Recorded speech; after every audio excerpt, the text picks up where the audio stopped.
Hello, welcome back. Let's build the belated 200 subscriber special scenario. So today I'm going to be trying to work out um some of the missions for the carrier's air wing.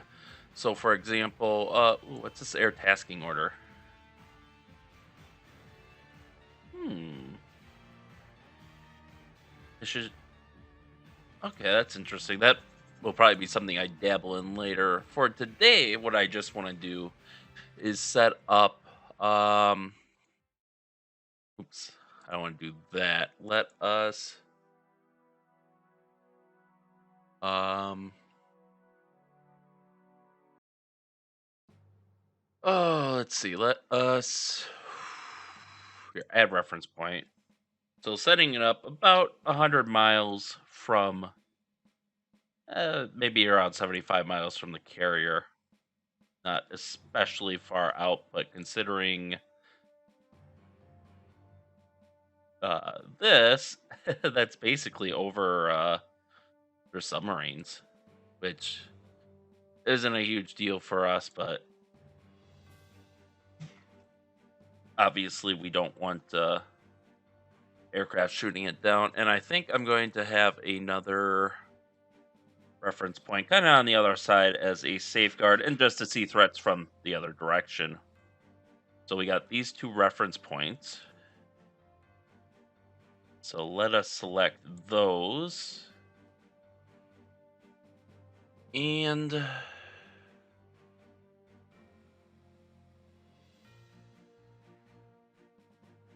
honestly, I think it doesn't matter if we choose relative bearing or fixed bearing, but there we go. Let's set these relative to the Enterprise battle group.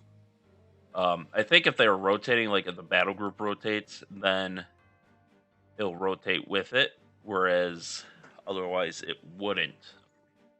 So now what we can do is let's go to the mission editor and let us add a new mission. Actually, I think this is it a mission? I think we want a mission or a task pool. Yeah. So carrier E2. So we want to assign the 4 Hawkeyes to it.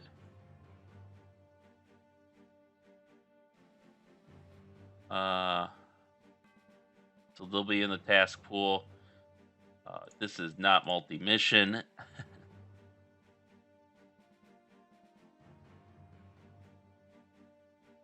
Maybe I don't want to task pool. Yeah, maybe I do want an actual mission. Let's delete that. Mission carrier. E2 support. So this is going to be patrol. Type will be. Do I really want it?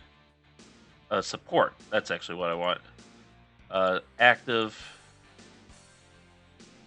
Okay, activation time is just now. No deactivation time. Okay, there we go. It's automatically selected our 2 reference points. We can put these guys down here. So they are all 4 of them are tasked on the mission. And I believe there's a setting here. Yep, 1/3 rule. Try to keep at least. Well, let's just ignore that, but we'll use the 1/3 rule, which honestly will just be the 1/2 rule here. Active emissions only on station. RTB upon completion. Navigation type continuous loop. Flight size 1. Oh, I see. Okay, I didn't do this right. All right, let's just delete this. I do want these. Okay, so let's deselect these. All right, so see, we're learning here.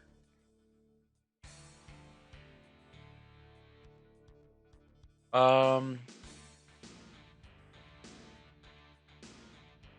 there. Now let's select these three.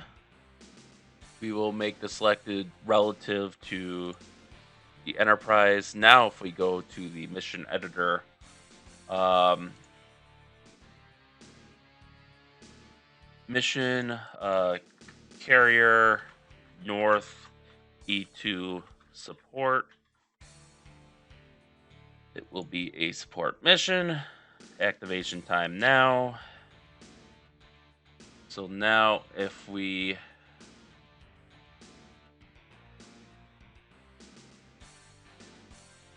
oh, I see how it is. And if we assign both of these to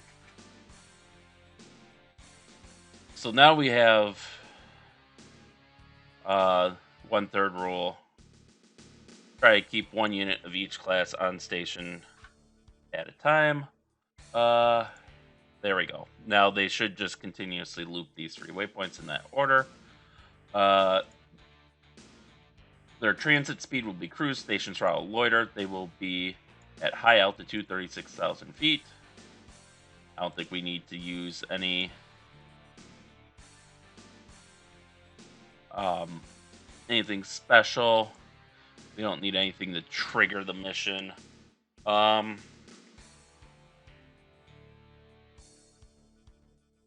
We can have them refuel if necessary, but I'm not sure. These guys have a lot of loiter time, so I don't know if that will necessarily be needed. Okay, so now let's unselect these guys.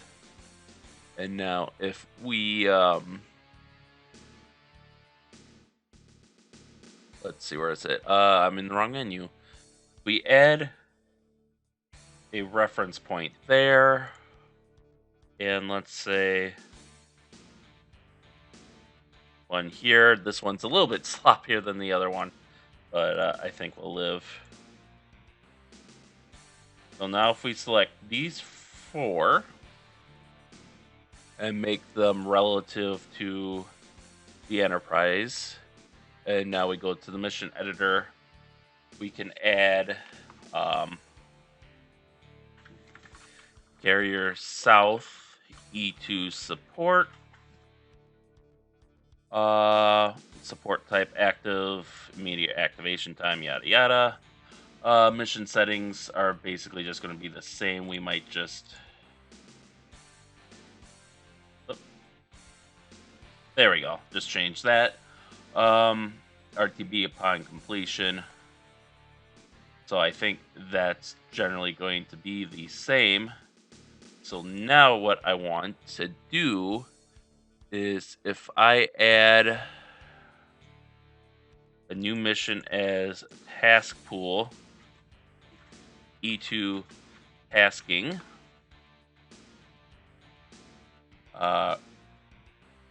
we're going to make, now I saw, so these guys are going to get assigned here.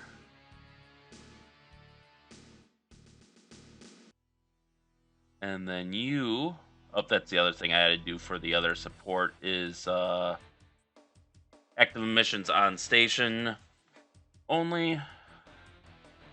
Not that I'm worried about the them getting shot down en route. I mean, I am, I'm not.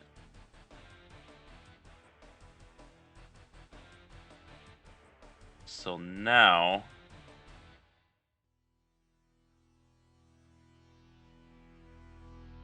is this where I make an air tasking order?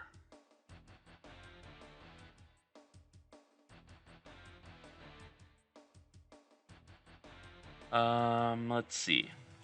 How would I do that?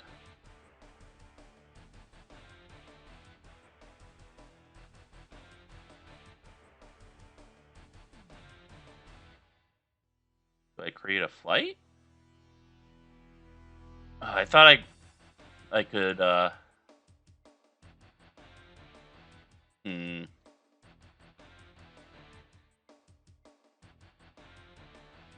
Uh Capella 1. What the hell is Capella 1? Oh, satellite, right. Uh I'll be right back. I gotta look into this. Okay, what if I just do there we go. Okay. Now I see how this works. So let's damn it. Delete these two since I don't see a way to, and let's delete you. So let's add mission E2 support south. And this will be support active, immediate activation time. But no. Does the task pool not... Does the task pool not work with support missions?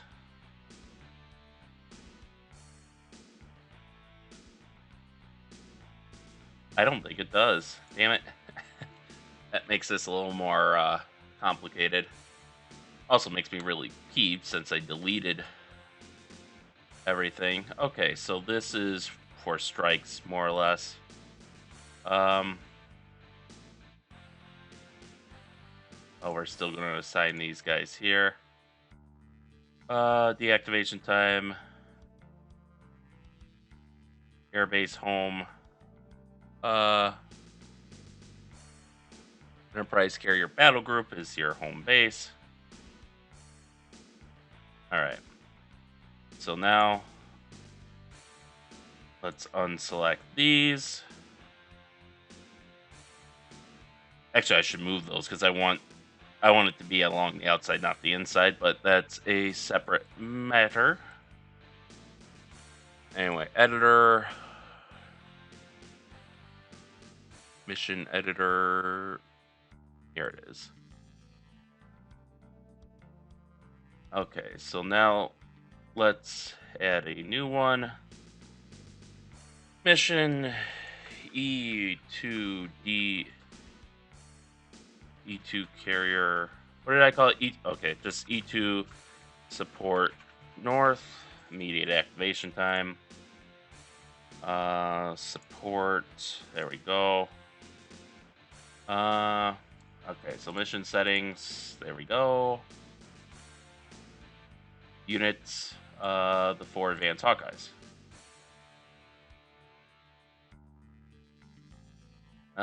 Okay. It's not how I want to do it, but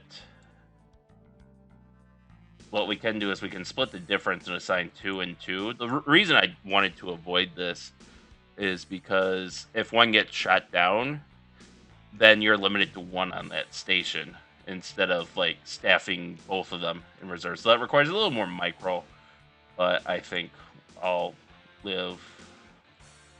Oh, there we go. That's how I want that. Everything else, I think, generally looks fine. So let's save the mission. And, oh, damn it. Actually, yeah, we'll leave that. But now we can pop out the 3D view. Here, gotta remember which keys do what. So now, there we go. I want to make you bigger, but I don't want to full screen you. And now what we should see happen if we speed up to 15x is we should see the Hawkeyes taking off, if I'm not mistaken, which might take them a little bit of time.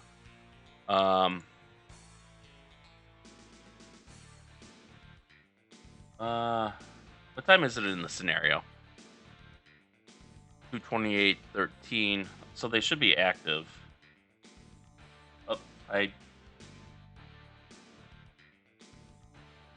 Let's deselect these.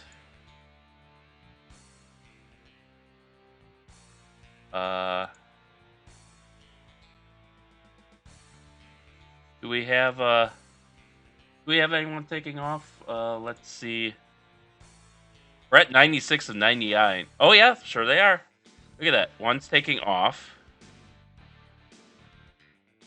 Goblin. Okay. So now we could probably slow it down and play. I think 15x was too much for it to handle. So one is going to take off in 7 seconds. And we should see it fly off of the carrier here. The other one is on the elevator in 43 seconds. One's parked in the flight deck, one's parked in the hangar. Unfortunately, as long as the units are attached to the carrier like this, they're not considered separate units. But you can see, there we go. CI-3 is airborne. They have launched off of the catapult, and they are proceeding to their station, which we can see down here. So we can see the other one is going to reach the catapult in about 30 seconds, if I'm reading that properly. Wow, that is some serious bank there. I don't think E2s generally bank that hard if they aren't unless they're like evading a missile or something. Like, holy shit! Everyone in the cabin holding on for their dear lives there as they also try to read the various radar displays. Like, holy shit, he's just vertical. He's just vertical. Okay, now he's leveling out.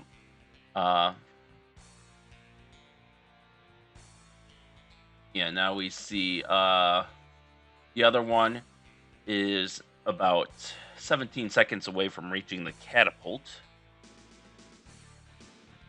And he should be, yeah, he's climbing now, because we remember we set the altitude for 36,000 feet. So he's climbing at a cruising speed. It's going to be a gentle climb, so it'll take him a while to get up to altitude. And right now, his emissions should be off, since we, yeah, so his ANAPY9 is not operating. Ooh, the new ones have infrared search and track. That's interesting.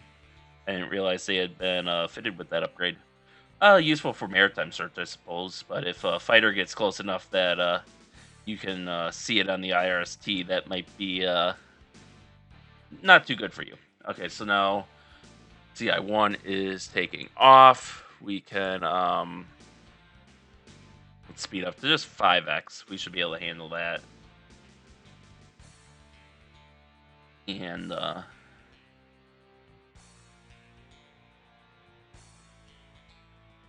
watch as this guy or not that guy. This guy goes on station. Okay, so he's going to be E2 support south, and then CI-1 is going to be E2 support north. And then when they get on station, like I said earlier, the radar should turn on, and that should really light things up for the carrier battle group, which actually gives me some interesting debug information to see where I need to.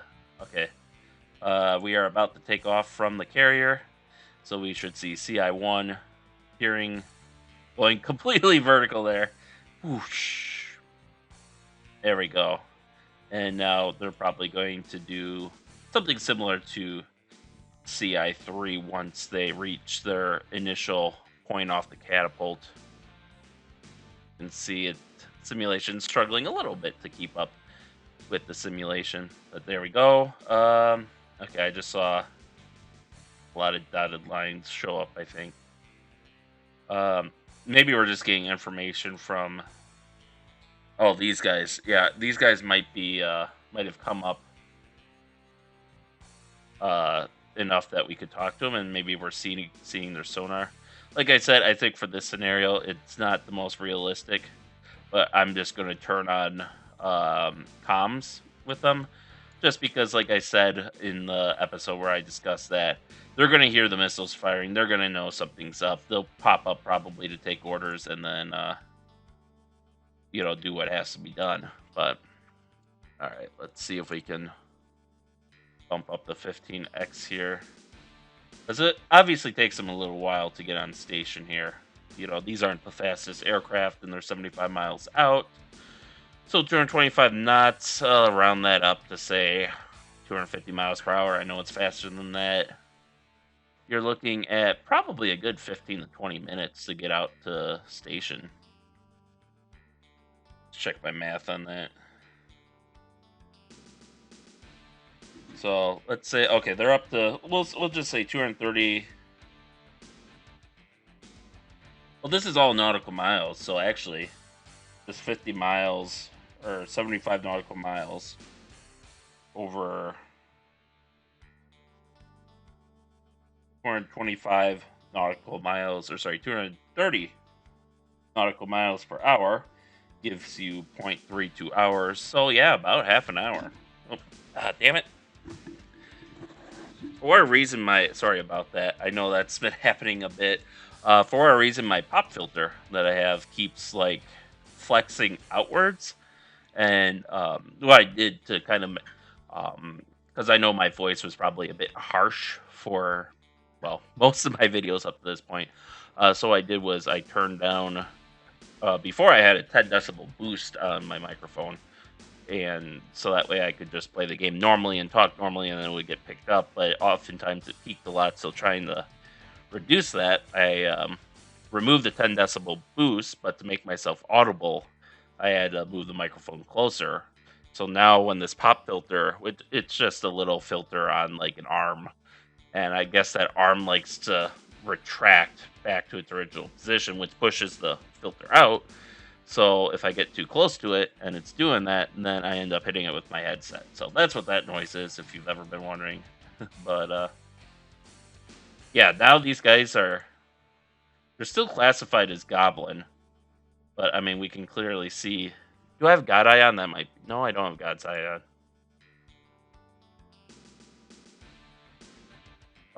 Oh, I think I see what's going on. The simulation is showing me them because they can detect that. They know, hey, that's where our submarine was last reported, so that's probably him. So it's showing like the assumed ranges, I think maybe of like the submarine sonar systems, but then you have this no com here to illustrate that while they can see what's in that range, we can't see it just because they see it, because obviously we have no comms. So maybe that's what that's about. And if I did this right, these waypoints should shift with the carrier battle group. I hope. That's kind of the idea. I guess it's a bit early. I guess I'll know for sure once the like if this sonar ring ever eclipses this waypoint, then I'll know. Okay, that's not working. I need to because there's relative to, you can make them relative to an object in bearing, but I didn't see relative distance, and they should remain fixed distance relative bearing. Whereas right now they're fixed position, or potentially fixed position relative bearing. So like if I order them to change course, these should actually let's try that out. Course change, everyone. Oh yeah. Okay. Let's delete that. All right. I don't want to. Okay, so I think things are working as intended. And that's really cool to see that happen on screen. Okay. Poor E2's trying to catch up to their reference points now. Well, at least the carrier group will slow down to reform. Yeah, they're at 10 minutes, or 10 knots. So yeah, slow down for everyone to get into position. It shouldn't take too long for everyone to get back to their positions, because I didn't... Well, I did leave it for a good minute, but...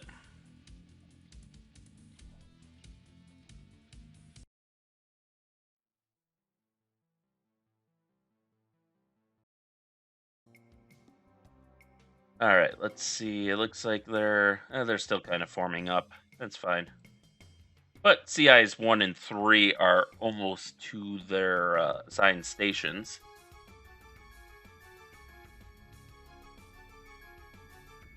Just a little further to go.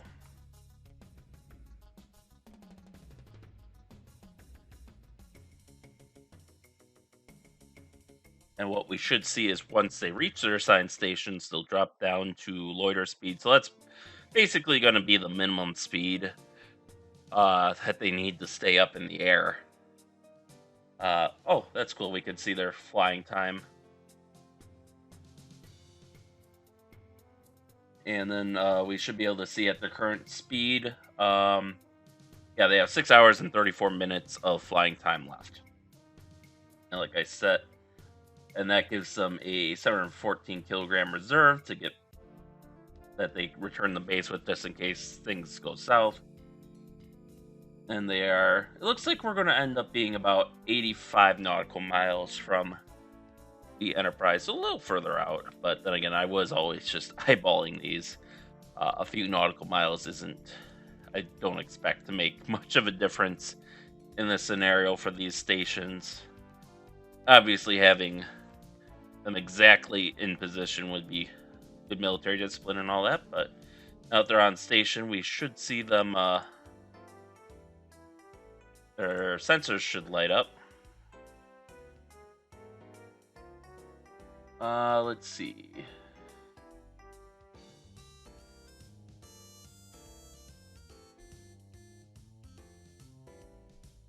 Well, I think he did light up his sensor.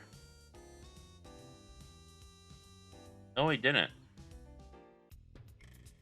Okay, that might be something I have to toggle with. There he goes. So I just manually activated his sensors. I'll have to dig in a little more into the emissions control settings. But there we go. We lit up our 2 Hawkeyes here. That one's a little bit out.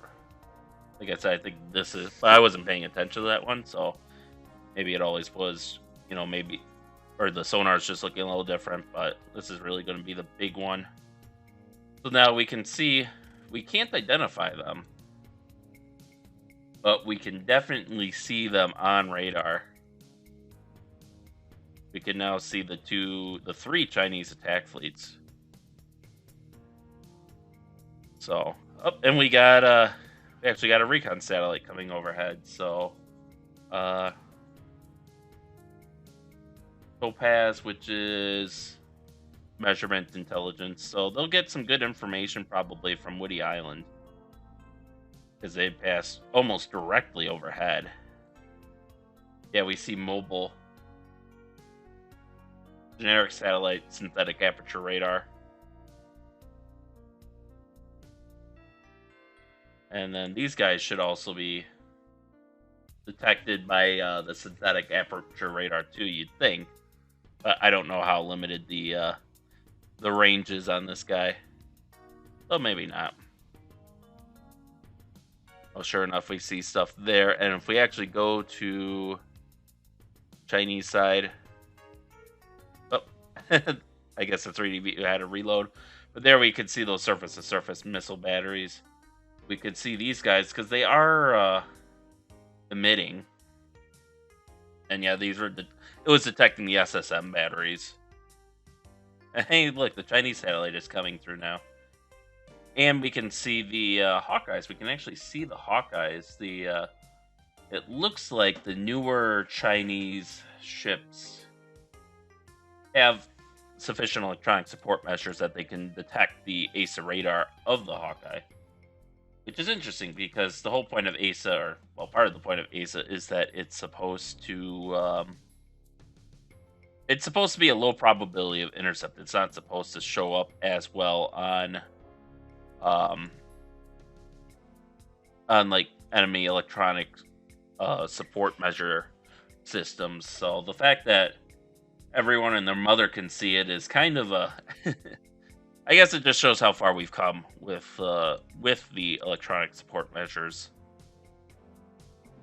So I think we're good there. So next time I might set up I don't know what I'll do next time. I guess I'll figure it out when I do it. But either I might start setting up similar support packages for the Chinese, at least for like their support aircraft. Um, for like their drones and their E-2s and stuff.